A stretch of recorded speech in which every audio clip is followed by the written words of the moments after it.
আরব মরুভূমির বুকে দাঁড়িয়ে আছে বারাকা, সংযুক্ত আরব আমিরাতের স্বপ্নের পারমাণবিক বিদ্যুৎ কেন্দ্র। আবুধাবি থেকে 225 কিলোমিটার দূরে সৌদি সীমান্তের কাছে আল ধাফরার নিস্তব্ধ মরুতে এই বিদ্যুৎ কেন্দ্র যেন আমিরাতের শক্তির প্রতীক। কিন্তু 17 মে 2026 এই নিস্তব্ধতা ভেঙে চুরমার হয়ে গেল। আকাশ থেকে নেমে এলো ড্রোন, জ্বলে উঠল জেনারেটর, আর গোটা মধ্যপ্রাচ্য আবার একবার শ্বাস আটকে বসে রইল। কে, কেন, আর এরপর কি? আগুনের পেছনের গল্প। ঘটনার শিকড় খুঁজতে গেলে একটু পেছনে যেতে হবে। গত 28 ফেব্রুয়ারি যুক্তরাষ্ট্র ও ইসরায়েল মিলে ইরানের ওপর সামরিক হামলা শুরু করে। সে হামলা ছিল যেন আগুনে ঘি ঢালা। ইরান চুপ করে বসে থাকার পাত্র নয়। তারা পাল্টা জবাব দিল ড্রোন আর ক্ষেপণাস্ত্র দিয়ে। লক্ষ্য পারস্য উপসাগরের বিভিন্ন দেশে থাকা মার্কিন ঘাঁটি। কিন্তু ইরানের চোখে আমিরাত শুধু একটি নিরপেক্ষ দেশ নয়। তেহরানের অভিযোগ, আমিরাত ইসরায়েলের সঙ্গে হাত মেলাচ্ছে, সম্পর্ক জোরদার করছে। এমনকি খবর বেরিয়েছে যে যুদ্ধের মাঝে ইসরায়েলের প্রধানমন্ত্রী নেতানিয়াহু আমিরাতে গোপনে সফর করেছেন, যদিও আমিরাত সেটা অস্বীকার করেছে। তার উপর মার্কিন রাষ্ট্রদূত মাইক হাকাবি নিজেই স্বীকার করেছেন যে ইসরায়েল আমিরাতে আয়রন ডোম এবং সামরিক কর্মী পাঠিয়েছে। ইরানের দৃষ্টিতে আমিরাত এখন আর নিরীহ দর্শক নয়, তারা শত্রুপক্ষের সহযোগী। আর ইরান চিরকাল বিশ্বাস করে এসেছে, যে আগুনে হাত দেয় তার হাত পোড়াই উচিত। সেই রাতে কি হলো? 17 মে 3টি ড্রোন এলো পশ্চিম দিক থেকে। আমিরাতের আকাশ প্রতিরক্ষা ব্যবস্থা দুটিকে ঠেকিয়ে দিল ঠিকই, কিন্তু তৃতীয়টি ফাঁকি দিয়ে ঢুকে পড়ল বারাকার সীমানায়। লক্ষ্যে আঘাত হানল একটি জেনারেটরে, আগুন ধরে গেল। বারাকা কোনো সাধারণ বিদ্যুৎ কেন্দ্র নয়, এটি আরব বিশ্বের প্রথম পারমাণবিক বিদ্যুৎ কেন্দ্র। পারমাণবিক স্থাপনায় হামলা মানে তেজস্ক্রিয়া ছড়ানোর আশঙ্কা, গোটা অঞ্চলে বিপর্যয়ের সম্ভাবনা। তবে আমিরাতের পারমাণবিক নিয়ন্ত্রক সংস্থা দ্রুত জানালো তেজস্ক্রিয়ার মাত্রা স্বাভাবিক আছে, সব ইউনিট চালু আছে। আন্তর্জাতিক পরমাণু শক্তি সংস্থা বা IAEA জানালো একটি রিঅ্যাক্টরকে সাময়িকভাবে জরুরি ডিজেল জেনারেটরে চালাতে হয়েছে। বড় বিপদ এড়ানো গেছে, কিন্তু বার্তাটা স্পষ্ট।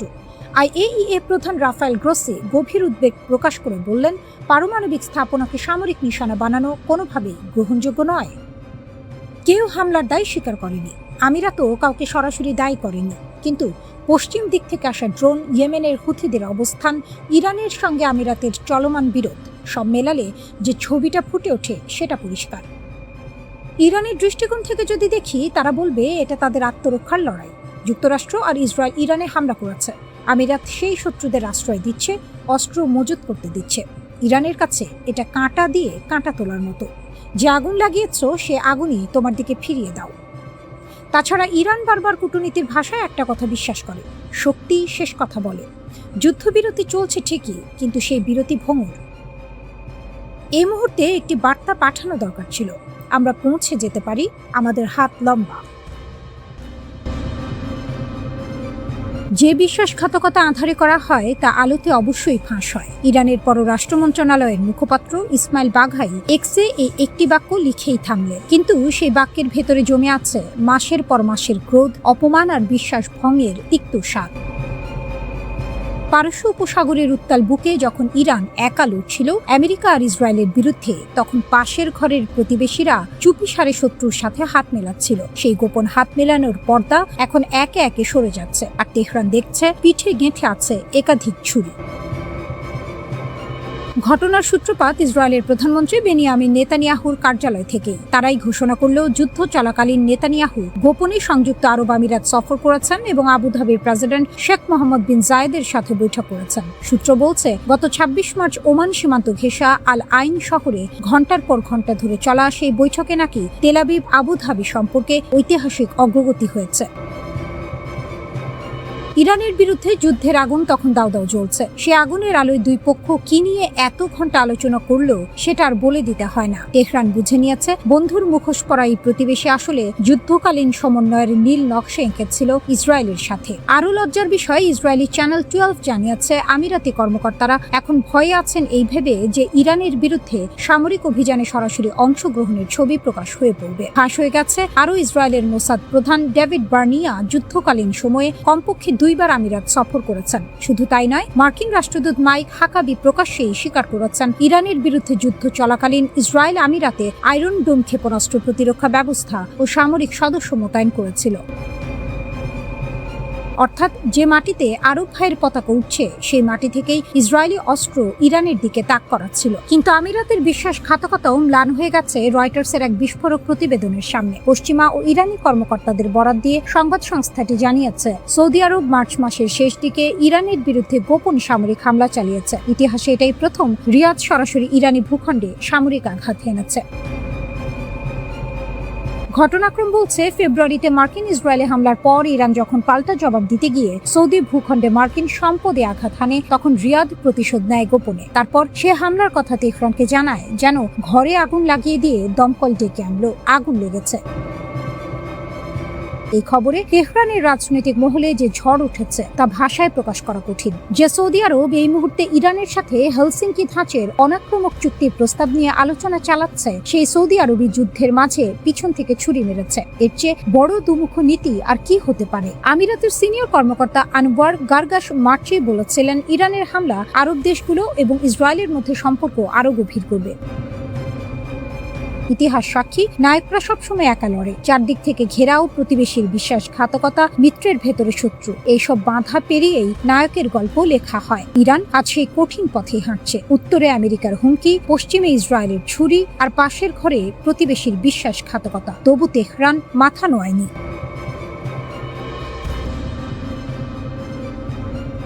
ভোর হওয়ার আগেই যখন গোটা পৃথিবী ঘুমিয়ে আচ্ছন্ন, ঠিক তখনই পারস্যের আকাশে গর্জে উঠল ইরানের অজেয় প্রতিরক্ষা ব্যবস্থা। শান্ত রাতের নিস্তব্ধতা চুরমার করে দিয়ে দক্ষিণ পশ্চিমের আকাশ যেন আগুনের গোলায় পরিণত হলো। কি এমন ঘটেছিল যা তেহরানকে এভাবে রণংদেহী মূর্তিতে নামতে বাধ্য করলো? পারস্যের আকাশে যখন এক অশুভ ছায়া উঁকি দিচ্ছিল, তখনই ইরানের সংহত আকাশ প্রতিরক্ষা নেটওয়ার্ক সক্রিয় হয়ে ওঠে, যাকে বলা হয় বাজ পাখির তীক্ষ্ণ নজর। সেই নজর এড়িয়ে পালানোর সাধ্য ছিল না একটি শত্রু গোয়েন্দা ড্রোনের। ইরানের সেনাবাহিনী বলছে এটি সাধারণ ইন্টারসেপশন ছিল না। সেনাবাহিনী জনসংযোগ বিভাগ সাফ জানিয়ে দিয়েছে, ড্রোনটিকে শনাক্ত করা থেকে শুরু করে সেটিকে ধুলোয় মিশিয়ে দেওয়া পর্যন্ত পুরো অপারেশনটি চলেছে ঘড়ির কাঁটার নিখুঁত হিসেবে। ইরানের আকাশ প্রতিরক্ষা ব্যবস্থার যে আধুনিকায়ন গত কয়েক মাসে হয়েছে, তা এখন দুধের স্বাদ ঘোলে মেটানো নয়, বরং সরাসরি যুদ্ধের ময়দানে নিজেদের শ্রেষ্ঠত্ব প্রমাণের সমতুল্য। মোহাম্মদ আকরাম ইনিয়া এবং কাজেম ঘারি বাবাদির মতো শীর্ষ কর্তাদের কথায় ফুটে উঠেছে এক আত্মবিশ্বাসী ইরানের ছবি। তাদের সাফ কথা, যার লাঠি তার মাটি। হরমুজ প্রণালী বিশ্বের অন্যতম সংবেদনশীল জ্বালানি করিডোর, আর ইরান এখানে কোনো ছিনিমিনি বরদাস্ত করবে না। আকরাম ইনিয়া হুঁশিয়ারি দিয়ে বলেছেন, যারা মার্কিন নিষেধাজ্ঞার সুরে সুর মিলিয়ে ইরানের পায়ে বেড়ি পড়াতে চায়, তারা যেন মনে রাখে হরমুজের চাবিকাঠি তেহরানের হাতে। কেবল প্রতিরক্ষা নয়, ইরানের আক্রমণাত্মক সক্ষমতাও এখন আঙুল ফুলে গাছ হওয়ার মতো নয়, বরং সত্যিকারের এক আঞ্চলিক শক্তি হিসেবে ডালপালা মেলেছে। শত্রুরা যুদ্ধবিরতিতে বাধ্য হয়েছে, কারণ তারা ইরানের ইস্পাত কঠিন দৃঢ়তা ভাঙতে ব্যর্থ হয়েছে। পশ্চিমের ছেড়ে দে মা কেঁদে বাঁচি অবস্থা, এদিকে সমুদ্রের ঢেউয়ের চেয়ে উত্তাল হয়ে উঠেছে কূটনৈতিক অঙ্গন। ফ্রান্স এবং ব্রিটেনের নৌবাহিনী যখন হরমুজের কাছাকাছি আসার পরিকল্পনা করছে, ইরান তখন হুঙ্কার ছেড়েছে নিজের চরকায় তেল দিন। তেহরানের সাফ দাবি, হরমুজ প্রণালী কোনো আন্তর্জাতিক খাস জমি নয়, এটি উপকূলীয় দেশগুলোর সার্বভৌম এলাকা। ফরাসি প্রেসিডেন্ট ইমানুয়েল ম্যাক্রো অবশ্য পরিস্থিতি বেগতিক দেখে কিছুটা পিছু হটার চেষ্টা করছেন। তিনি বলছেন, আমরা কোনো যুদ্ধ চাই না, আমরা কেবল যাতায়াতের স্বাধীনতা চাই। কিন্তু ইরান জানে চোর পালালে বুদ্ধি বাড়ে, তাই তারা কোনো আশ্বাসে বিশ্বাস না করে নিজেদের নিরাপত্তা ব্যবস্থা আরো জোরদার করেছে। রাশিয়াও এই খেলায় ইরানের পাশে দাঁড়িয়েছে। জাতিসংঘ নিরাপত্তা পরিষদে মার্কিন ও বাহরাইনি প্রস্তাবের বিরুদ্ধে ভেটো দেওয়ার ইঙ্গিত দিয়ে মস্কো স্পষ্ট করে দিয়েছে যে পারস্য উপসাগরের জল এখন অনেক বেশি তপ্ত। ইরানের আকাশ এখন 24 ঘন্টা রাডার এবং উন্নত প্রযুক্তির নজরদারিতে। ইসরায়েলি ড্রোনের পতন, সম্প্রতি ভূপাতিত হওয়া ড্রোনের মধ্যে ইসরায়েলি অরবিটার মডেলের ড্রোন রয়েছে বলে জানা গেছে। তেহরান বুঝিয়ে দিয়েছে, আকাশের ড্রোন হোক বা সমুদ্রের রণতরী, ইরানের সার্বভৌমত্বের ওপর আঘাত এলে তার জবাব হবে ইটের বদলে পাটকেল।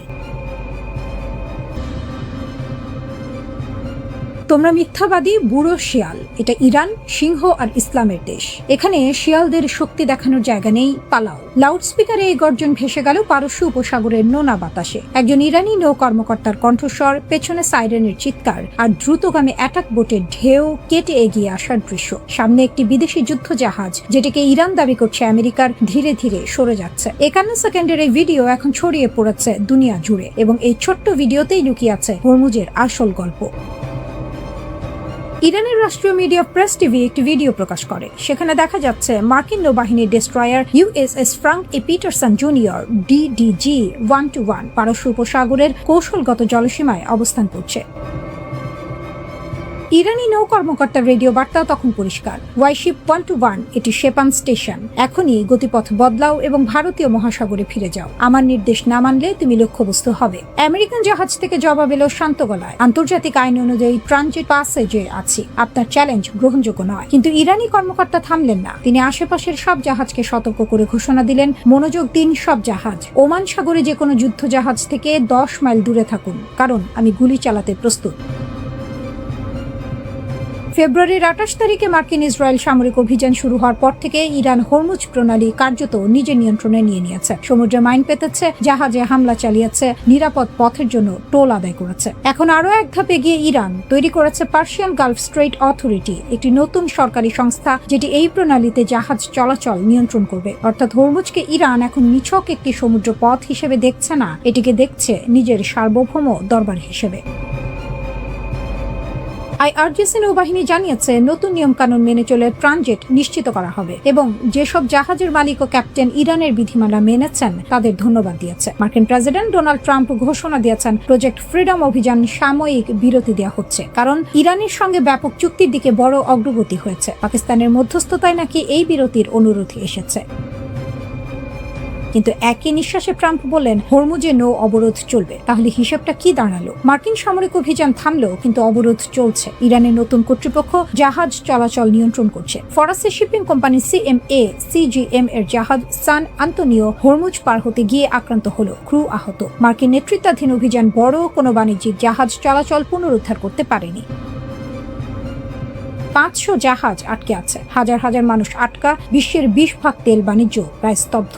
দশকের পর দশক নিষেধাজ্ঞা সহ্য করেছে ইরান, বোমা খেয়েছে, অবরুদ্ধ হয়েছে, একঘরে করা হয়েছে, তবু ভেঙে পড়েনি। এবং এখন সেই ইরান পারস্য উপসাগরে বুক টান করে দাঁড়িয়ে বলছে, এই সমুদ্র আমার, এই পথে আমার নিয়ম মানতে হবে।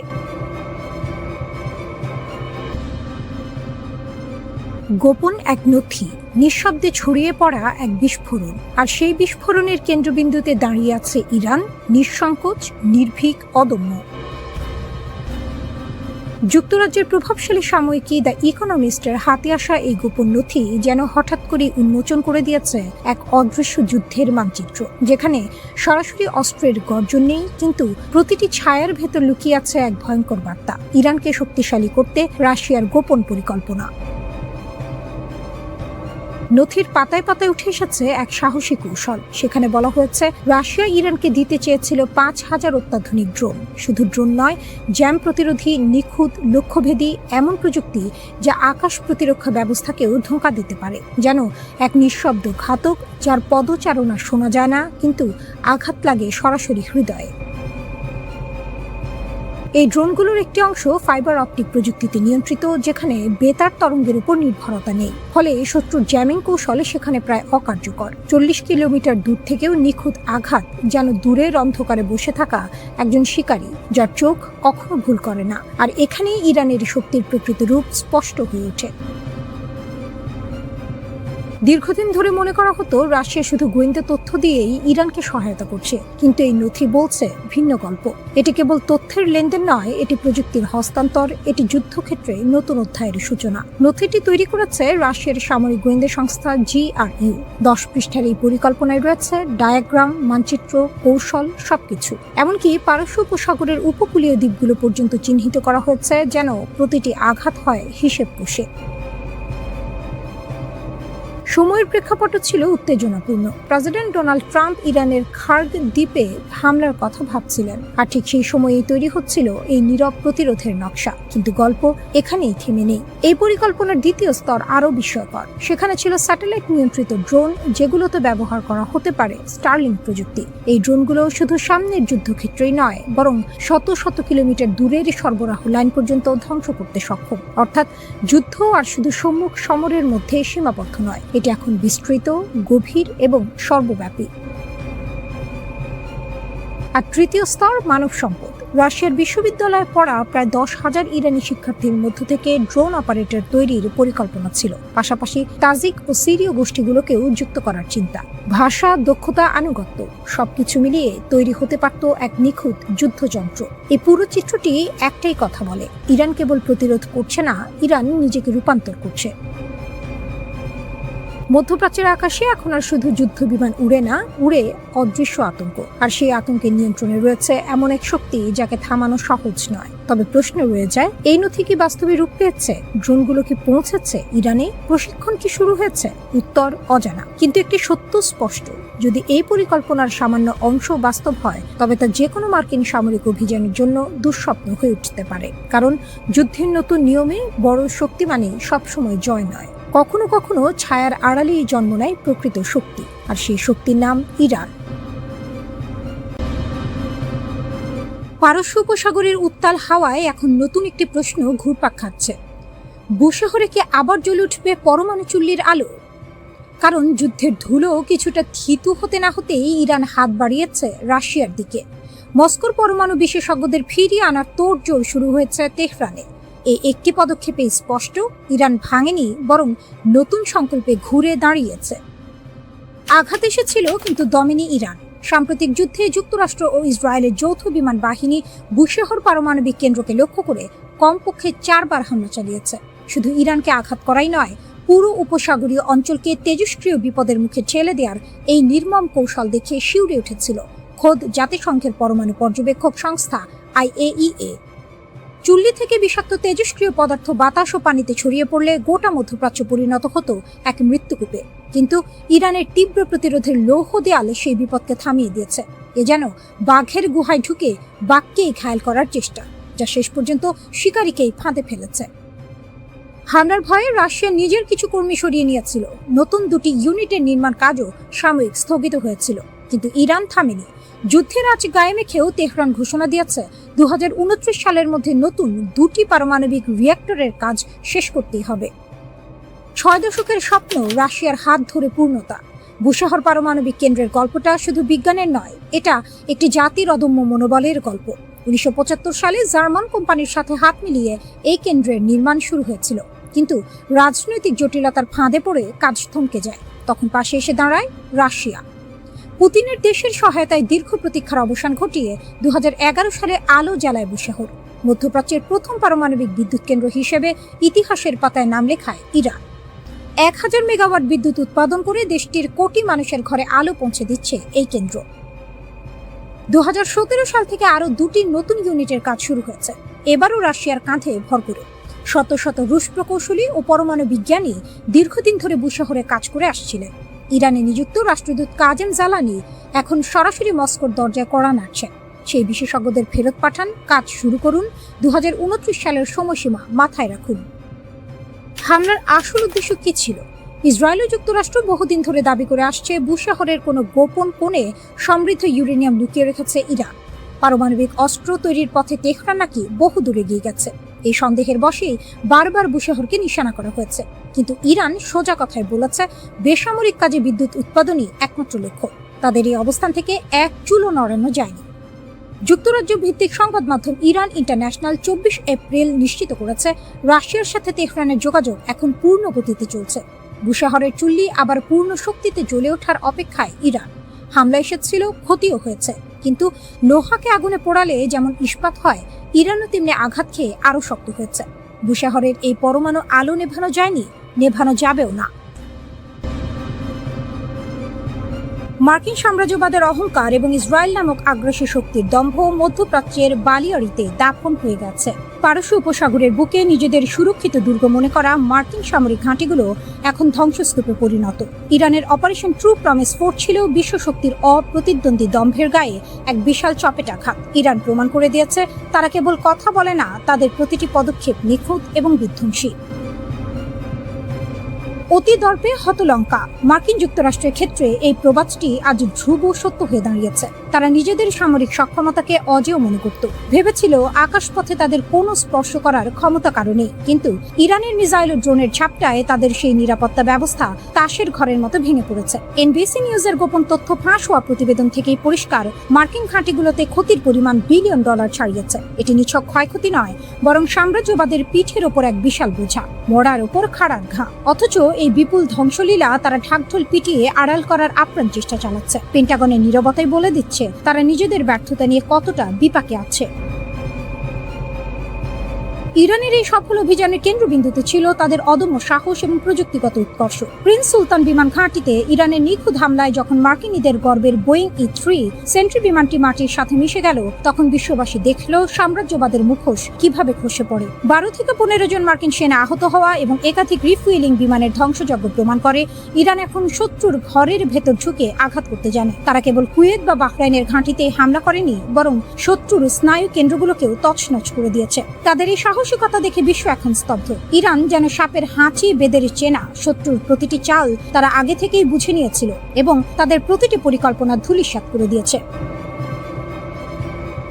ইসরায়েল এবং ওয়াশিংটনের যৌথ আগ্রাসন আজ এক গভীর গহ্বরে আটকা পড়েছে। আলোচনার টেবিলে বসে তারা যখন শান্তির ভান করছিল, পর্দার আড়ালে তখন ইরান তাদের বজ্রমুষ্টি প্রস্তুত করছিল। তেল শোধনাগার থেকে শুরু করে গুরুত্বপূর্ণ বন্দর, ইরানের প্রতিটি মিসাইল যেন এক একটি বিচারকের রায় হিসেবে আঘাত এনেছে। মার্কিন প্রশাসন এখন দিশেহারা। তারা একদিকে আলোচনার আবেদন করছে, অন্যদিকে তাদের সামরিক শ্রেষ্ঠত্ব চুরমার হয়ে যাওয়ার বেদনায় নীল হচ্ছে। ইরান আজ কেবল একটি রাষ্ট্র নয়, বরং একটি আদর্শের নাম। তাদের এই প্রতিরোধ লড়াই বিশ্বজুড়ে শোষিত মানুষের জন্য এক নতুন আশার আলো। তারা প্রমাণ করেছে ঘর পোড়া গরু সিঁদুরে মেঘ দেখলে ভয় পায়। এই প্রবাদ ইরানিদের জন্য প্রযোজ্য নয়। তারা বরং মেঘের গর্জন শুনেই ঝড়ের মোকাবিলায় প্রস্তুত। ওয়াশিংটন এবং তেল আবিব এখন বুঝতে পারছে ইরানকে নিয়ে তামাশা করার পরিণাম কত ভয়াবহ হতে পারে। সাম্রাজ্যবাদের দম্ভের চূড়া আজ নত হয়েছে, আর ইতিহাসের পাতা ইরান লিখে রাখলো অপরাজেয় শক্তির সামনে ন্যায়ের লড়াই কখনো ব্যর্থ হয় না। ইরান আজ এক নায়কের আসনে, যেখানে তাদের বীরত্ব গাথা আগামী প্রজন্মের কাছে এক অবিস্মরণীয় উপাখ্যান হয়ে থাকবে। মধ্যপ্রাচ্যের উত্তপ্ত বালিয়াড়িতে এখন একটাই নাম প্রতিধ্বনিত হচ্ছে, ইরান, যারা ইতিহাসের অগ্নি পরীক্ষায় বারবার উত্তীর্ণ হয়েও কখনো মাথা নোয়ায়নি। ইসরায়েল এবং মার্কিন যুক্তরাষ্ট্রের আগ্রাসনের মুখে ইরান আজ কেবল একটি রাষ্ট্র নয়, বরং একটি অকুতভয় দুর্গ। দেশটির অলিগলি থেকে শুরু করে রাজপথ সর্বত্রই এখন প্রতিরোধের সুর। যখন চারদিকে যুদ্ধের দামামা, তখন ইরান দেখিয়ে দিল তারা কেবল কথার ফুলঝুরি ছড়ায় না, বরং হাতে কলমে জবাব দিতে জানে। ইরানের প্রতিরক্ষা মন্ত্রণালয়ের সাম্প্রতিক ঘোষণা অনুযায়ী দেশের 3 কোটি নাগরিক তাদের মাতৃভূমি রক্ষায় মরণপণ লড়াই করতে প্রস্তুত। একে নিছক পরিসংখ্যান ভাবলে ভুল হবে। সাম্রাজ্যবাদী শক্তিগুলো যখন ভেবেছিল ইরানকে ভেতর থেকে ভেঙে চুরমার করে দেবে, ঠিক তখনই ইরানের সাধারণ মানুষ প্রাচীরের মতো দাঁড়িয়ে তাদের সব ষড়যন্ত্রকে গলার কাঁটা বানিয়ে দিয়েছে। ইসরায়েল আর যুক্তরাষ্ট্রের মতো শক্তিগুলো যখন ঘোলা পানিতে মাছ শিকারের চেষ্টা করছে, তখন ইরানের এই গণজাগরণ যেন তাদের সব সমীকরণ তছনছ করে দিচ্ছে। ইরান কেবল মাঠের শক্তিতেই অজেয় নয়, তাদের প্রযুক্তিগত সক্ষমতাও এখন বিশ্বকে অবাক করার মতো। 9000টি দেশীয় কোম্পানির সমন্বয়ে গড়া তাদের প্রতিরক্ষা নেটওয়ার্ক যেন এক সোনায় সোহাগা। যখন শত্রুরা মনে করে ইরান কোণঠাসা, তখনই দেশটি তাদের অব্যবহৃত মিসাইল সক্ষমতা ও সমর শক্তির দাপট দেখিয়ে দেয়। হরমুজ প্রণালীর মতো গুরুত্বপূর্ণ জলপথকে নিজেদের বজ্র মুষ্টিতে রেখে ইরান বুঝিয়ে দিয়েছে মগের মূল্য গড়ার দিন ফুরিয়ে যাচ্ছে। তাদের পররাষ্ট্রনীতি এখন এক অনন্য উচ্চতায়, তারা কাউকে এক চুলো ছাড় দিচ্ছে না। কূটনীতির টেবিলে যখন যুক্তরাষ্ট্র আলিয়ার পেছনে ছুটছে, ইরান তখন নিজের অবস্থানে পাথরের মতো অটল। মার্কিন দূত কুশনার বা উইটকফ যাই আসুক না কেন, ইরানের মেরুদণ্ড শক্ত। ওয়াশিংটন যখন দিশেহারা হয়ে নিজেদের ব্যর্থতাকে ঢাকার জন্য বিভ্রান্তি ছড়াচ্ছে, তেহরান তখন সুসংহত ও ঐক্যবদ্ধ।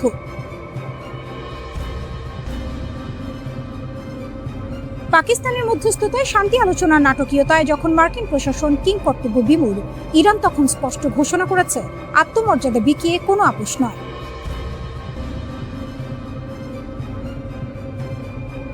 আমেরিকার হাড় ভাঙার শব্দ শোনার হুঁশিয়ারি দিয়ে ইরানের নেতারা প্রমাণ করেছেন তারা কেবল রক্ষক নন, তারা এক ভয়ঙ্কর সুন্দর শক্তির প্রতিরূপ। ইসরায়েল এবং মার্কিন জোটের জন্য ইরান এখন এক দাঁত ভাঙা জবাব দিয়ে দাঁড়িয়ে আছে। তাদের এই লড়াই কেবল অস্ত্র বা মিসাইলের নয়, এটি টিকে থাকার, নিজের সার্বভৌমত্ব রক্ষার এক মহাকাব্য। ইরান বিশ্বকে দেখিয়ে দিয়েছে শক্তিশালী প্রতিপক্ষের সামনেও মাথা উঁচু করে কিভাবে বাঁচতে হয়। তারা জানে ষড়যন্ত্রের জাল কতই না গভীর, কিন্তু তাদের অদম্য জেদ ও জাতীয় ঐক্যের সামনে সব সাম্রাজ্যবাদী স্বপ্ন ধূলিসাৎ হতে বাধ্য। ইরান আজ কেবল মধ্যপ্রাচ্যের মোড়ল নয়, বরং শোষিত ও সংগ্রামী দেশগুলোর জন্য এক অঘোষিত প্রেরণা। যারা বারবার ইরানকে দাবিয়ে রাখার চেষ্টা করেছে তারা এখন বুঝতে পারছে আগুনে হাত দিলে কি পরিণতি হয়। তেহরান আজ ইসরায়েল ও ওয়াশিংটনের চোখ রাঙানিকে তুচ্ছ করে নিজের শর্তে বিশ্ব রাজনীতি পরিচালনা করছে। এটি ইরানের বিজয়, এটিই তাদের বীরত্ব, যাকে পৃথিবীর কোনো শক্তি রুখতে পারবে না। ইতিহাস সাক্ষ্য দেবে অন্যায় ও আগ্রাসনের বিরুদ্ধে কিভাবে ইরান অজেয় হিসেবে টিকে রইল। ট্রাম্পের গেম প্ল্যান যখন রিয়াদের পকেটে, মধ্যপ্রাচ্যের নতুন কিংমেকার এমবিএস। রণক্ষেত্রে যখন বারুদের গন্ধ, তখন পর্দার আড়ালে চলছে কূটনৈতিক দাবার চাল। আর এই খেলায় এখন আক্কেল গুড়ুম করে দেওয়ার মতো চাল চালছেন সৌদি আরবের ক্রাউন প্রিন্স মোহাম্মদ বিন সালমান। ডোনাল্ড ট্রাম্প ভেবেছিলেন আব্রাহাম অ্যাকর্ড দিয়ে মধ্যপ্রাচ্যকে নিজের হাতের মুঠোয় আনবেন, কিন্তু রিয়াদ এখন বুঝিয়ে দিচ্ছে খেলা হবে তাদের শর্তে। যুক্তরাষ্ট্র আর ইসরায়েল যখন লেবাননকে নিজেদের বলয়ে টানার জন্য আকাশ কুসুম কল্পনা করছে, তখন সৌদি আরব সেখানে এক মাস্টার স্ট্রোক দিয়েছে। রিয়াদ এখন লেবাননকে স্পষ্ট বার্তা দিয়েছে ইসরায়েলের সাথে কোনো আলোচনা হবে না যদি না সেখানে ফিলিস্তিন রাষ্ট্রের নিশ্চয়তা থাকে। লেবাননের পার্লামেন্ট স্পিকার নবি বেরিও এখন সৌদি সুরেই গান গাইছেন। তিনি সাফ জানিয়ে দিয়েছেন সৌদি আরব সই না করলে লেবাননও কোনো চুক্তিতে যাবে না। ট্রাম্পের সাজানো বাগান এখন রিয়াদের ইশারায় তাসের ঘরের মতো ভেঙে পড়ার উপক্রম। হোয়াইট হাউসে বসে ট্রাম্প যখন হুঙ্কার ছাড়ছেন, এমবিএস তখন অত্যন্ত ঠান্ডা মাথায় জলবৎ তরলং করে দিয়েছেন আসল সত্যটা। তিনি সাফ জানিয়ে দিয়েছেন, আমরা আব্রাহাম অ্যাকর্ডসের অংশ হতে চাই, কিন্তু আমাদের রাস্তা পরিষ্কার হতে হবে। এই রাস্তা হলো দ্বিরাষ্ট্র সমাধান। সৌদি আরব কেবল নিজের ফায়দা দেখছে না, বরং পুরো আরব বিশ্বের স্বার্থের প্রশ্নে তারা এখন অটল। ওয়াশিংটন যতই চাপ দিক না কেন, রিয়াদ এখন আর চোখ বুজে সই করার পাত্র নয়। তারা এখন মধ্যপ্রাচ্যের সেই নায়ক যে নিজের শর্তে শান্তি কিনতে জানে। ট্রাম্প লেবাননের আইন বদলানোর স্বপ্ন দেখছেন, বলছেন ইসরায়েলের সাথে কথা না বলা নাকি অপরাধ। কিন্তু তিনি হয়তো ভুলে গেছেন খোদ ইসরায়েলের ভেতরেই এখন ভরাডুবি শুরু হয়েছে। জেরুজালেমের রাজপথে নেতুরে কাট্টার মতো কট্টর ইহুদিরা যখন ইসরায়েলি পতাকা পোড়ায় এবং জায়নবাদকে প্রতারণা বলে ঘোষণা করে, তখন ট্রাম্পের শান্তি চুক্তি এক প্রকার মরীচিকা ছাড়া আর কিছুই নয়। সৌদি আরব খুব ভালো করেই জানে অভ্যন্তরীণভাবে জরাজীর্ণ একটি রাষ্ট্রের সাথে তাড়াহুড়ো করে চুক্তি করা মানে নিজের পায়ে কুড়াল মারা। লেবাননের রাজনীতিবিদরা যখন নিজেদের মধ্যে দা কুমড়া সম্পর্ক বজায় রেখে দ্বিধা বিভক্ত, তখন সৌদি দূত ইয়াজিদ বিন ফারহান বৈরুতে গিয়ে পরিষ্কার করে দিয়েছেন তাড়াহুড়োর কোনো জায়গা নেই। ট্রাম্পের 3 সপ্তাহের যুদ্ধবিরতি হয়তো ক্ষণস্থায়ী শান্তি দেবে, কিন্তু স্থায়ী সমাধান আসলে কেবল রিয়াদের গ্রিন সিগন্যাল পেলে। এমবিএস এখন সেই অবস্থানে পৌঁছেছেন যেখানে হোয়াইট হাউসকেও বলতে হচ্ছে আমরা বিষয়টি নিয়ে আরও আলোচনা করব। মধ্যপ্রাচ্যের এই বিশৃঙ্খল পরিস্থিতিতে সৌদি আরব এখন আর কেবল একটি তেল সমৃদ্ধ দেশ নয়, তারা এখন এক অপরাজেয় পলিটিক্যাল জায়ান্ট। ট্রাম্পের ডিল অব দ্য সেঞ্চুরি এখন রিয়াদের ডাস্টবিনে যাবে নাকি বাস্তবে রূপ নেবে, তা সম্পূর্ণ নির্ভর করছে এমবিএসের বুড়ো আঙুলের ইশারায়। সৌদি আরব প্রমাণ করে দিয়েছে মধ্যপ্রাচ্যের রাজনীতিতে তারা কোনো চুনোপুটি নয়, বরং তারাই হলো আসল হর্তাকর্তা, বিধাতা।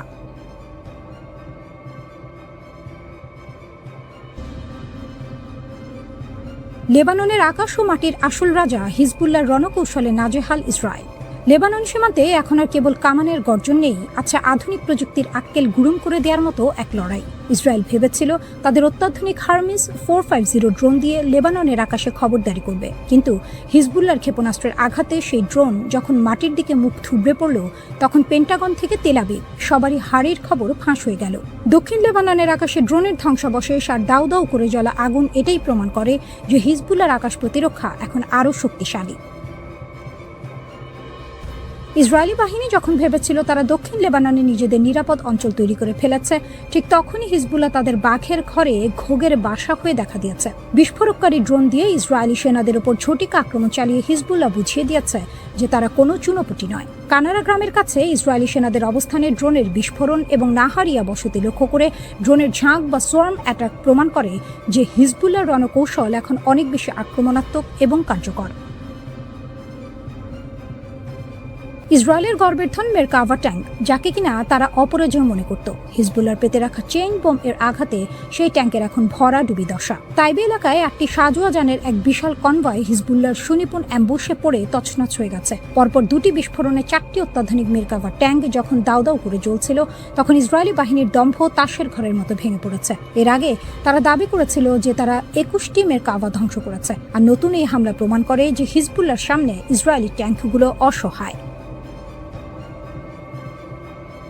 হোয়াইট হাউসে বসে ডোনাল্ড ট্রাম্প যখন দাবি করছেন যে ইসরায়েল আর লেবাননের মধ্যে যুদ্ধবিরতি আরও 3 সপ্তাহ বাড়ানো হয়েছে এবং দুই দেশ একে অপরকে খুব পছন্দ করে, তখন বাস্তব পরিস্থিতি হলো কাজীর গরু কিতাবে আছে, গোয়ালে নেই। হিজবুল্লাহর আইন প্রণেতা হাসান ফাদলাল্লাহ স্পষ্ট জানিয়ে দিয়েছেন ইসরায়েলের তৈরি করা তথাকথিত ইয়েলো লাইন বা প্রতিরক্ষা রেখা তারা গুড়িয়ে দেবেন। ট্রাম্পের মধ্যস্থতা আর সরাসরি কূটনৈতিক আলোচনার আশ্বাস যখন কেবল ফাঁকা আওয়াজ হিসেবে শোনা যাচ্ছে, তখন হিজবুল্লাহর প্রতিরোধ লড়াই মাঠ পর্যায়ে ইসরায়েলকে কোণঠাসা করে ফেলেছে। কাগজে কলমে যুদ্ধবিরতির কথা বলা হলেও সীমান্তের উত্তেজনা এখন চরম সীমায়। হিজবুল্লাহর যোদ্ধারা যখন একের পর এক সারফেস 2 ইয়ার মিসাইল ছুটছে, তখন ইসরায়েলি বিমান বাহিনীর নাভিশ্বাস উঠে যাচ্ছে। ইসরায়েল দাবি করেছে তারা লঙ্ঘন ঠেকাচ্ছে, কিন্তু হিজবুল্লাহর মতে এই যুদ্ধবিরতি এখন কেবল ডুমুরের ফুল। হিজবুল্লাহর স্পষ্ট বার্তা, যতক্ষণ না লেবাননের মাটি থেকে শেষ ইসরায়েলি সেনা বিদায় নিচ্ছে এবং আমেরিকানরা কোনো সুনির্দিষ্ট সুবিধা দিচ্ছে, ততক্ষণ এই লড়াই চলবে। মধ্যপ্রাচ্যে এই মহানাটকে হিজবুল্লাহ আজ সেই অদম্য শক্তি যারা কেবল কথার ফুলঝুরি নয়, বরং মাঠ পর্যায়ে ইসরায়েলি দম্ভকে ধুলোয় মিশিয়ে দেওয়ার ক্ষমতা রাখে। ইরান ও যুক্তরাষ্ট্রের মধ্যকার টানাপোড়েনের এই নতুন অধ্যায় যেন এক রুদ্ধশ্বাস নাটক। একদিকে ইরানের রাজপথে দাপিয়ে বেড়াচ্ছে প্রলয়ঙ্করী সব ব্যালিস্টিক মিসাইল, অন্যদিকে হোয়াইট হাউসে বসে প্রেসিডেন্ট ডোনাল্ড ট্রাম্পের যুদ্ধবিরতি বাড়ানোর নাটকীয় সিদ্ধান্ত। ভূ রাজনীতির এই রঙ্গমঞ্চে দুই পক্ষই এখন অগ্নি পরীক্ষার মুখোমুখি। ইরানের সামরিক প্রদর্শনী আর ওয়াশিংটনের কূটনীতি, সব মিলিয়ে বিশ্ব এখন এক অনিশ্চিত ভবিষ্যতের দিকে তাকিয়ে। তেহরান, কেরমান এবং আরিক শহরে ইরানি বিপ্লবী গার্ড বাহিনী IRGC যে মিসাইল প্যারেড করেছে তা ছিল বিশ্ববাসীর জন্য একটি স্পষ্ট বার্তা। গাদার থেকে শুরু করে কোরআন শাহ, শত্রুর বুক কাঁপানো সব মিসাইল নিয়ে রাজপথে ইরানের এই মহড়া যেন প্রমাণ করছে মাসব্যাপী যুদ্ধ বা মার্কিন অবরোধে তারা একটুও দমে যায়নি। IRGCর দাবি, যুদ্ধবিরতির এই সময়টুকু তারা কাজে লাগিয়ে ক্ষেপণাস্ত্র ও ড্রোন লঞ্চার তৈরির গতিকে যুদ্ধের আগের চেয়েও বাড়িয়ে দিয়েছে। মাটির নিচে গড়ে তোলা বিশাল মিসাইল সিটি আর অস্ত্রের ভান্ডার নিয়ে ইরানের এই গর্বিত ভঙ্গি যেন গাছে কাঁঠাল গোফে তেল দেওয়ার মতো। তারা নিশ্চিত যে তারা পরাজয় মানবে না। তাদের এই আস্ফালন বিশ্বকে জানান দিচ্ছে ইরান তার শক্তিমত্তার বিচারে এখনো অটল। প্রেসিডেন্ট ডোনাল্ড ট্রাম্পের যুদ্ধবিরতি বাড়ানোর ঘোষণাটি যেন এক সাপের ছুঁচো গেলা অবস্থা। আগে যুদ্ধবিরতি বাড়াতে অনীহা প্রকাশ করলেও শেষ মুহূর্তে পাকিস্তানের মধ্যস্থতায় তিনি সুর বদলেছেন। ট্রাম্পের দাবি, নতুন কোনো প্রস্তাব না আসা পর্যন্ত এই যুদ্ধবিরতি বহাল থাকবে। ট্রাম্প প্রশাসন একদিকে বলছে ইরানকে রুখতে তাদের সামরিক প্রস্তুতি তুঙ্গে, অন্যদিকে পাকিস্তানের অনুরোধে যুদ্ধবিরতি বাড়াচ্ছে। ট্রাম্প প্রশাসন হয়তো ভাবছে সময় ক্ষেপণ করে তারা নিজেদের কৌশল গুছিয়ে নেবে, কিন্তু বাস্তবতা ভিন্ন। ইরানের পাল্টা হুমকি, যে কোনো আক্রমণ হলে দাঁত ভাঙা জবাব দেওয়া হবে, স্পষ্ট করে দিচ্ছে যে ইরানের সাথে তাদের এই যুদ্ধ এক দীর্ঘমেয়াদী সংঘাতের দিকেই ধাবিত হচ্ছে। যুক্তরাষ্ট্রের ট্রেজারি সেক্রেটারি বলছেন ইরানকে অর্থনৈতিকভাবে পঙ্গু করতে তাদের ম্যাক্সিমাম প্রেসার বা সর্বোচ্চ চাপের নীতি অব্যাহত থাকবে। মার্কিন নৌ অবরোধে ইরানের বন্দরগুলো এখন কার্যত অচল। একে ইরান যুদ্ধের ঘোষণা হিসেবে দেখছে। একদিকে অস্ত্রের অভাব ও অর্থনৈতিক অবরোধ, অন্যদিকে ইরানের অদম্য জেদ। এই পরিস্থিতির মধ্যে কূটনীতির আলো দেখাটা এখন আকাশ কুসুম কল্পনা ছাড়া আর কিছুই নয়। ইরান মনে করছে তারা কেবল আকাশপথেই নয়, বরং আঞ্চলিক প্রভাবের লড়াইয়েও যুক্তরাষ্ট্রকে কোণঠাসা করে ফেলেছে। তাদের ভাষায় যুক্তরাষ্ট্র লেবানন থেকে শুরু করে পুরো অঞ্চল জুড়েই তাদের প্রভাব হারিয়েছে। ইরানের Islamic revolutionary guard corps IRGC হরমুজ প্রণালী থেকে 2টি জাহাজ জব্দ করে সেগুলোকে ইরানের উপকূলে নিয়ে গেছে। IRGC বলেছে, হরমুজ প্রণালীতে শৃঙ্খলা ও নিরাপত্তা বিঘ্নিত করা ইরানের জন্য একটি রেড লাইন হিসেবে বিবেচনা করা হয়। এর আগে খবরে বলা হয়েছিল ইরানের উপকূলে একটি জাহাজে গুলি চালানো হয়েছে। এছাড়া ওমান উপকূলে হামলার শিকার হয়ে আরেকটি জাহাজ ক্ষতিগ্রস্ত হয়েছে। বর্তমান পরিস্থিতি এমন এক জট পাকানো অবস্থায় পৌঁছেছে যে আলোচনার টেবিল বা যুদ্ধের ময়দান কোথাও কোনো পক্ষই ছাড় দিতে রাজি নয়।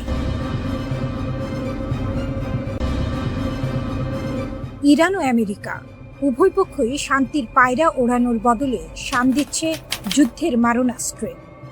তেহরান থেকে ওয়াশিংটন কূটনীতির টেবিলে এখন কেবলই ছেঁড়া কাঁথায় শুয়ে লাখ টাকার স্বপ্ন দেখার মতো অনিশ্চয়তা। ইরানের তাসনিম নিউজ এজেন্সির দাবি অনুযায়ী তেহরান কেবল প্রস্তুতি নয়, বরং যুদ্ধের দ্বিতীয় ইনিংসের জন্য জমিয়ে রেখেছে নতুন সারপ্রাইজ। 28 ফেব্রুয়ারি শুরু হওয়া এই লড়াইয়ে ইরান ইতিমধ্যে অপারেশন ট্রু প্রমিস 4 এর মাধ্যমে পশ্চিম এশিয়ায় মার্কিন ঘাঁটি এবং ইসরায়েলি অবস্থানে ড্রোন ও ক্ষেপণাস্ত্রের বৃষ্টি বইয়ে দিয়েছে। 2 সপ্তাহের এই বিরতিতে ইরান হাত গুটিয়ে বসে থাকেনি, বরং শত্রু শিবিরের নতুন লক্ষ্যবস্তু নির্ধারণ আর সামরিক সজ্জার রথ দেখা ও কলা বেচার কাজ সেরে নিয়েছে। তেহরানের সাফ কথা, আমেরিকা যদি কূটনীতির টেবিলকে আত্মসমর্পণের টেবিল বানাতে চায়, তবে তারা নরক নামাতে করতে দ্বিধা করবে না। ডোনাল্ড ট্রাম্পের স্বভাবজাত উলু বনে মুক্ত ছড়ানোর মতো বাগাড়ম্বর থামেনি।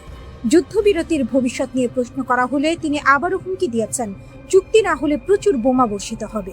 এদিকে ইসলামাবাদের শান্তি আলোচনার টেবিলে বসার কথা থাকলেও তেহরান তা সরাসরি অস্বীকার করেছে। 19 এপ্রিল থেকে ইরানের অবস্থান অনড়, হুমকির ছায়ায় কোনো আপোষ নয়। এমনকি পাকিস্তানের মাটিতে কোনো প্রতিনিধি দল পাঠানোর খবরকেও তারা আষাঢ়ে গল্প বলে উড়িয়ে দিয়েছে।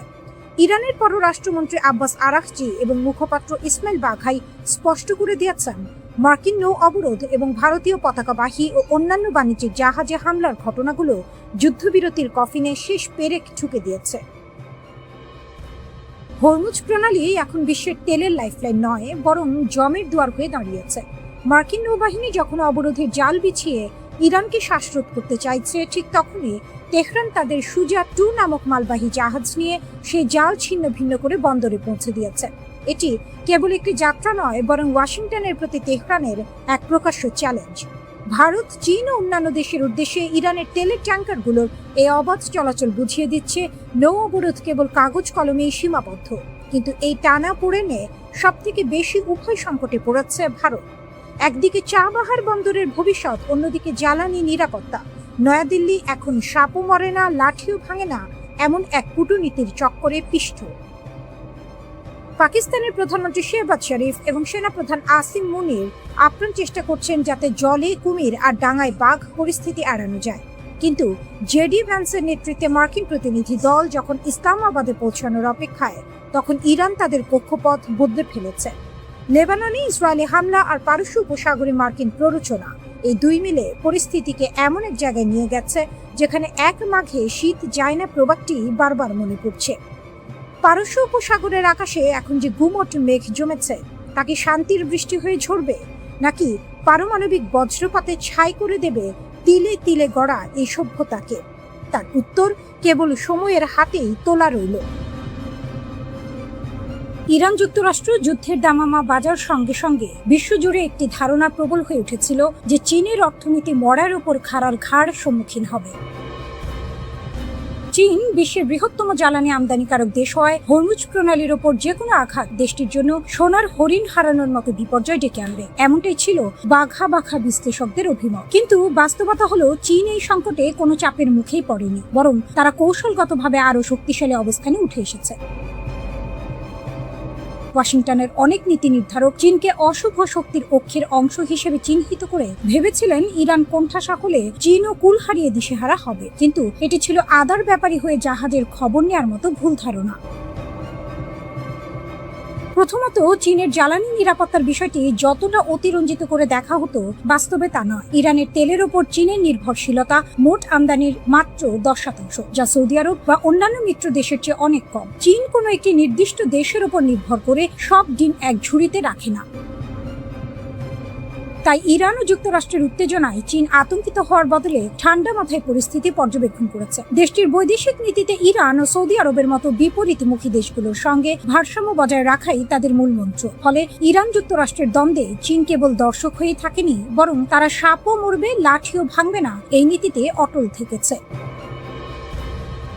দ্বিতীয়ত, চীনের অর্থনৈতিক স্থিতিশীলতার পেছনে তাদের দূরদর্শী জ্বালানি মজুদ ব্যবস্থা ছিল বজ্র আটুনি ফসকা গেরোর মতো। যুদ্ধের আগে থেকেই, বিশেষ করে 2024 সালের শেষ ভাগ থেকে চীন বিপুল পরিমাণ অপরিশোধিত তেলের মজুদ গড়ে তুলেছিল। প্রায় 1.3 বিলিয়ন ব্যারেল তেল মজুদ থাকায় হরমুজ প্রণালী দিয়ে সরবরাহ বিঘ্নিত হওয়ার পরও চীন কোনো জ্বালানি সংকটে পড়েনি। পাশাপাশি চীনের শিল্প কাঠামোতে তেলের ব্যবহার বা ওয়েল ইন্টেন্সিটি 80-র দশকের তুলনায় প্রায় 80% কমেছে।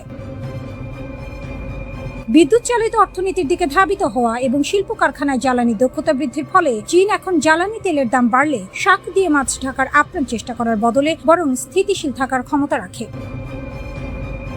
তৃতীয়ত, বৈশ্বিক মুদ্রাস্ফীতির বাজারে জ্বালানির উচ্চ মূল্য চীনের জন্য কাঁটা দিয়ে কাঁটা তোলার মতো কাজ করেছে। বিগত কয়েক বছর চীন এক ধরনের ডিফ্লেকশন বা মন্দার কবলে পড়েছিল। জ্বালানি তেলের দাম বাড়ার ফলে যখন বিশ্ব অর্থনীতি পর্যদস্ত, তখন চীনের উৎপাদক পর্যায়ে মূল্যস্ফীতি ইতিবাচক ধারায় ফিরেছে। এটি চীনের স্থবির অর্থনীতিকে কিছুটা হলেও গতি দিয়েছে। এমনকি মার্কিন ডলারের বিপরীতে ইউয়ানের শক্ত অবস্থান এবং চীনের বন্ড বাজারের পারফরম্যান্স যুক্তরাষ্ট্রের ট্রেজারি বন্ডকেও ছাপিয়ে গেছে। সবশেষে এই যুদ্ধ মার্কিন যুক্তরাষ্ট্রের সফট পাওয়ার বা নমনীয় শক্তির ওপর বড় ধরনের আঘাত এনেছে। আন্তর্জাতিক অঙ্গনে যুক্তরাষ্ট্রের প্রতি মিত্র দেশগুলোর আস্থার সংকট তৈরি হয়েছে, যা পরোক্ষভাবে চীনের গ্রহণযোগ্যতা বাড়িয়ে দিয়েছে। যুদ্ধের উত্তাপ ও ভূ রাজনৈতিক অস্থিরতা যখন বিশ্বকে তটস্থ রেখেছে, তখন চীন প্রমাণ করেছে যে তারা কেবল একটি উদীয়মান শক্তি নয়, বরং বিশ্ব অর্থনীতির ভারসাম্য রক্ষায় এক অদৃশ্য চালক। ইরান যুক্তরাষ্ট্রের এই লড়াইয়ে চীন কোনো ঘর পোড়া গরু নয়, বরং সিঁদুরে লেখ দেখেও তারা নিজেদের আগলে রাখতে সক্ষম হয়েছে। যারা ভেবেছিল চীন এই যুদ্ধে ক্ষতিগ্রস্ত হবে, তাদের ধারণা ভুল প্রমাণিত হয়েছে।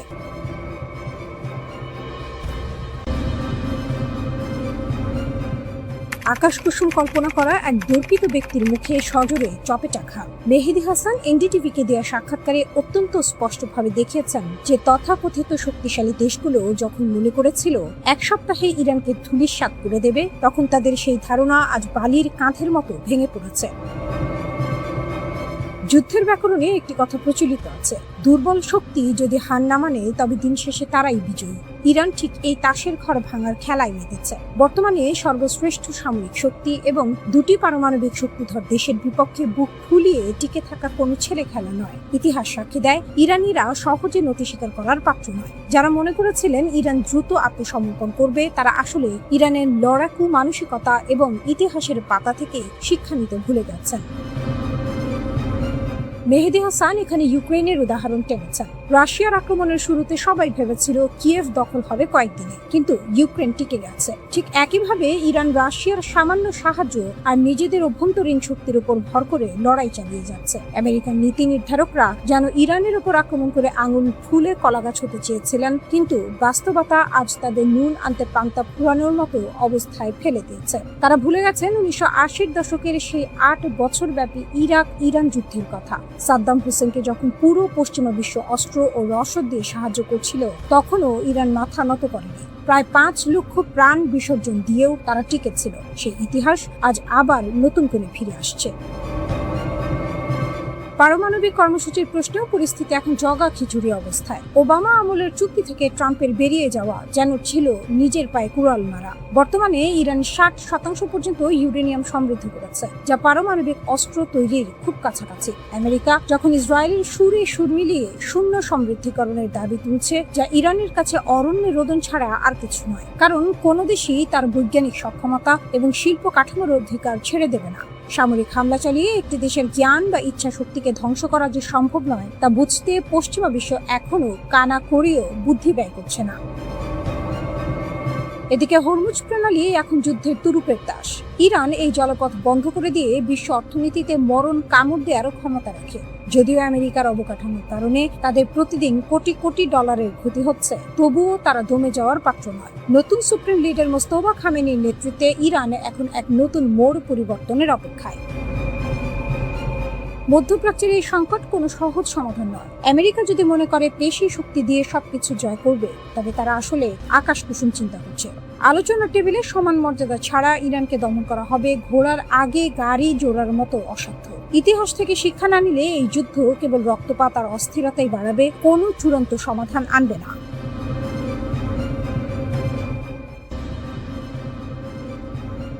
মহাকাশের কক্ষপথে থাকা এক চীনা স্যাটেলাইট এখন ইরানের সামরিক কৌশলে এনেছে আমূল পরিবর্তন। একে সামরিক বিশ্লেষকরা অভিহিত করছেন গেম চেঞ্জার হিসেবে। আগে যেখানে ইরানের ক্ষেপণাস্ত্র হামলার লক্ষ্যভ্রষ্ট হওয়ার ঝুঁকি ছিল, এখন চীনা প্রযুক্তির ছোঁয়ায় তা যেন তীরের মতো লক্ষ্যভেদী। এটি কেবল প্রযুক্তির উন্নয়ন নয়, বরং ভূ রাজনীতির মোড় ঘুরিয়ে দেওয়ার এক নিখুঁত চাল। ইরানের জন্য চীনের আর্থ আই প্রতিষ্ঠানের তৈরি TWO-1B স্পাই স্যাটেলাইট যেন মেঘ না চাইতেই জল হয়ে এসেছে। 0.5 মিটার রেজলিউশনের এই দানবীয় চোখ এখন মার্কিন ও মিত্র বাহিনীর প্রতিটি নড়াচড়া রেকর্ড করছে। সৌদি আরবের প্রিন্স সুলতান এয়ারবেস হোক কিংবা জর্ডানের মুয়াফফাক সালতান ঘাঁটি, সবই এখন এই স্যাটেলাইটের রিয়েল টাইম নজরদারিতে। আগে মার্কিন ঘাঁটিগুলোর অবস্থান ছিল গোপন, এখন সেই গোপন তথ্যগুলো ইরানের কাছে হাড়ির খবরের মতো পরিষ্কার। বেইদু নেভিগেশন সিস্টেমের সাথে এই স্যাটেলাইটের সমন্বয় ইরানকে এক অজেয় শক্তিতে পরিণত করেছে, যা পেন্টাগনের জন্য নিশ্চিতভাবেই মরার উপর খাড়ার ঘা। এই নতুন প্রযুক্তিগত উন্নতির ফলে ইরান এখন হামলার আগে যেমন লক্ষ্যবস্তু সুনির্দিষ্ট করতে পারছে, তেমনি হামলার পরবর্তী ক্ষয়ক্ষতি যাচাইও 1 সেকেন্ড সময় নষ্ট করছে না। এটি তাদের প্রক্সি গোষ্ঠীগুলোর সক্ষমতা বহুগুণ বাড়িয়ে দিয়েছে। পশ্চিমা প্রতিরক্ষা ব্যবস্থা, যা এতদিন তাদের আকাশসীমা নিয়ে নিশ্চিত ছিল, এখন তারা পড়েছে শাখের করাতের মুখে। পেছনে ফিরলে বিপদ, সামনে এগুলে ঝুঁকি। ইরানের এই সামরিক উত্থান পশ্চিমা বিশ্বের জন্য বড় ধরনের এক দুঃস্বপ্ন। এদিকে বেইজিং তার চিরাচরিত ভঙ্গিতে এই অভিযোগকে ভিত্তিহীন বলে উড়িয়ে দিচ্ছে। চীন সরাসরি সামরিক সহায়তার কথা অস্বীকার করলেও বিশ্ববাসী জানে শাক দিয়ে মাছ ঢাকা আর সম্ভব নয়। যখন মার্কিন প্রেসিডেন্ট ডোনাল্ড ট্রাম্পের মতো ব্যক্তিত্বরা সরাসরি হুঁশিয়ারি দিচ্ছেন যে ইরানকে সহায়তা করলে কঠোর নিষেধাজ্ঞা দেওয়া হবে, তখন চীনের এই অস্বীকার যেন ঢাল নেই, তলোয়ার নেই, নিধিরাম সর্দারের মতো শোনাচ্ছে। কারণ ডিজিটাল যুদ্ধের এই যুগে স্যাটেলাইট তথ্য আদান প্রদানই এখন সবচেয়ে বড় মারণাস্ত্র। ইরান এবং চীন যেভাবে একে অপরের পরিপূরক হিসেবে কাজ করছে, তাতে স্পষ্ট যে তাদের এই গোপন আঁতাত কোনো সাধারণ বিষয় নয়, বরং এটি দীর্ঘমেয়াদী এক ভূ রাজনৈতিক মাস্টার প্ল্যান। সামরিক বিশ্লেষকদের মতে ইরান এখন কোনো রণক্ষেত্রে সরাসরি উপস্থিতি ছাড়াই ডিজিটাল যুদ্ধের মাধ্যমে পরাশক্তিগুলোকে নাকানি চুবানি খাওয়াচ্ছে। এটি কেবল প্রযুক্তির লড়াই নয়, এটি আধিপত্যের লড়াই। মার্কিনীদের জন্য এই পরিস্থিতি এখন আতে ঘা লাগার মতো। বছরের পর বছর ধরে চলা নিষেধাজ্ঞা ইরানকে কেবল মানসিকভাবেই শক্তিশালী করেনি, বরং তাদের বাধ্য করেছে নতুন নতুন উদ্ভাবনী পথ খুঁজতে। আর চীন সেই পথকেই প্রশস্ত করে দিয়েছে। মহাকাশ প্রযুক্তিতে চীনের ক্রমবর্ধমান এই আধিপত্য আগামী দিনে বিশ্ব রাজনীতির ভারসাম্যকে আরো অস্থিতিশীল করে তুলতে পারে। ইরান ও চীনের এই প্রযুক্তিগত মৈত্রী বিশ্বকে নতুন এক বাস্তবতার সামনে দাঁড় করিয়ে দিয়েছে। আমেরিকা এবং তার মিত্ররা যদি এখনই নিজেদের প্রতিরক্ষা কৌশলে আমূল পরিবর্তন না আনে, তবে ভবিষ্যতে তাদের জন্য বাঘের ঘরে ঘোগের বাসা বাঁধার মতো পরিস্থিতি তৈরি হওয়া কেবল সময়ের ব্যাপার। বিশ্ববাসী এখন দেখছে কিভাবে প্রযুক্তি আর কূটনীতির মিশেলে একটি ছোট দেশ বিশ্ব শক্তির দর্প চূর্ণ করতে সক্ষম হয়।